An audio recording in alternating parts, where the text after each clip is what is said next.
Well, Hillary won the popular vote, but the people who were voting for Hillary and for Trump both accepted that they were taking part in an electoral system. They wouldn't have complained about that system if Hillary won. So it doesn't really make a difference. Someone else, my friend.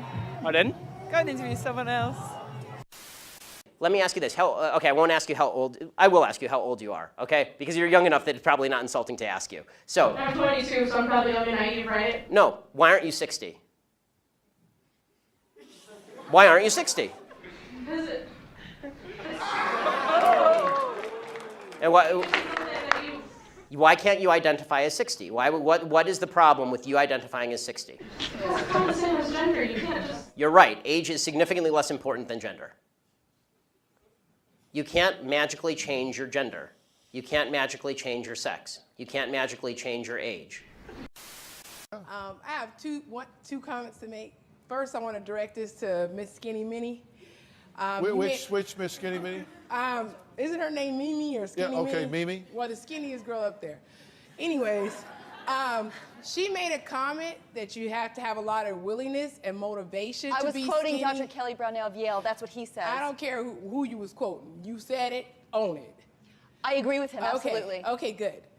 But I'm a plus-size model. I am willing and motivated to wake up every day to keep these curves. I don't want to wake up and look like you and be confused and quoting everybody. Why don't you say what you have to say and stand up for what you believe? Oh, I was just tagging on to she was talking about the same Yale Center, so. Okay, let me ask you a question while you're standing up. Why is it okay for you to call her Skinny Minnie?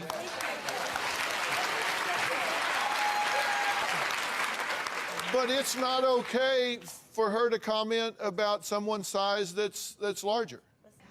Well, I don't know her name, so, okay, you got me on that, but moving on. No chubbies, no chubbies. No, I got something No, you said it, own it.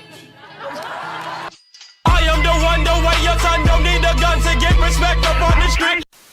Why don't you like President Trump? He's a liar. What did he lie about? Do you really not know? I'm asking you, I don't know. Well, you could Google it. Google what? Why don't you try? So you have no answer? My answer is why don't you try? You're out here protesting, you spent hours out here today sweating. Why don't you like President Trump? If a man stops you in the street and wants to talk to you and gives you a compliment and thinks that you're attractive and wants to get to know you better, do you think that's a sexist thing to do? Yeah, it is. Why is that sexist? Why do you think that? Because it's based on. What to say? It's based on. It's based on what? It's based on. His like. It's based on what he thinks is. I don't know how to explain. Oh my god. When black people die, when black people are killed in a church, that's a fucking terrorist attack. Whose fault is that? A white man's. It's a white man's fault. What about the fact that this young man was on psychotropic drugs? What about the fact he had a fucking Confederate flag? What about the fact that this man and almost every other mass killer has been on psychotropic drugs? That means we have a mental fucking health problem, but it's also the fault of the white. So let me ask you this. Do you know who's taking money from Big Pharma? Hillary! Everybody! Wrong! Donald Trump has taken $0 from Big Pharma. I stuck you on that one. Do you have anything else? Fuck you! Great comment! How would you explain the amount of black people in jail currently? Higher numbers of black people committing crimes. Well, that's not the case. It is absolutely the case. Keep going.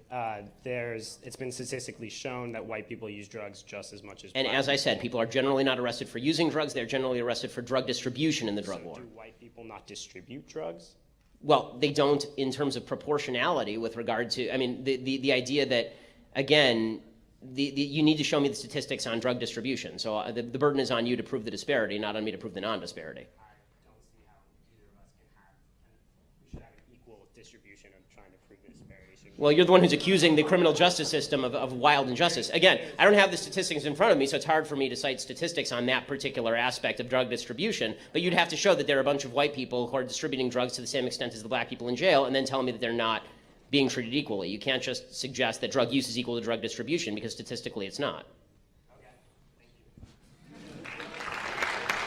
Once again, it's this wonderful capitalist invention called Google.